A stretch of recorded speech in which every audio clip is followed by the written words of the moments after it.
আসসালামু আলাইকুম প্রিয় দর্শকবৃন্দ, স্বাগতম আপনার চ্যানেল নূরের ছোঁয়াতে।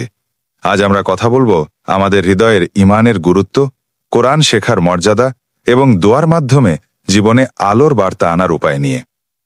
কোরআন আমাদের জীবনের পথপ্রদর্শক। হাদিসে বলা হয়েছে, যে ব্যক্তি কোরআন শিখবে এবং অন্যকে শেখাবে তার জন্য আল্লাহর নেকি অসীম।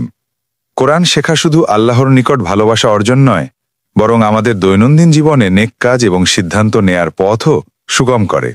প্রিয় দর্শক, প্রতিদিন মাত্র কিছু সময় কোরআন পড়া বা শোনা আমাদের মন ও হৃদয়কে আলোকিত করে।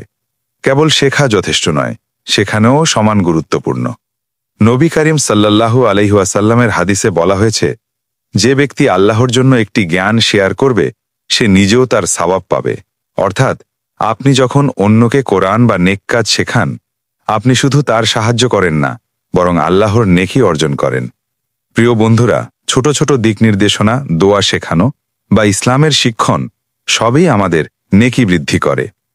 দোয়া হলো মুমিনের অস্ত্র। আমাদের জীবনের প্রতিটি মুহূর্তে দোয়া আমাদের আল্লাহর কাছে নিকট করে। প্রিয় দর্শকবৃন্দ, হাদিসে বলা হয়েছে, দোয়া হলো ঈমানের খোরাক এবং আল্লাহ তা প্রত্যেক মুমিনকে দেয়। দুপুর, রাতে, কাজের মাঝে বা পড়াশোনার সময় দোয়া আমাদের হৃদয়কে শান্ত করে এবং জীবনের পথ আলোকিত করে। তাই প্রতিদিন কিছু সময় দোয়া ও নেক কাজের জন্য বরাদ্দ করুন এবং আল্লাহর রহমত কামনা করুন। প্রিয় দর্শকবৃন্দ, কোরআন শেখা, শেখানো এবং নিয়মিত দোয়া আমাদের জীবনের সবচেয়ে বড় সম্পদ। চলুন আমরা সবাই এগিয়ে যাই নেকি ও ঈমানের পথে।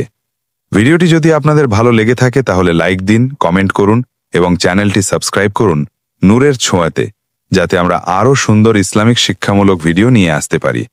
আল্লাহ হাফেজ।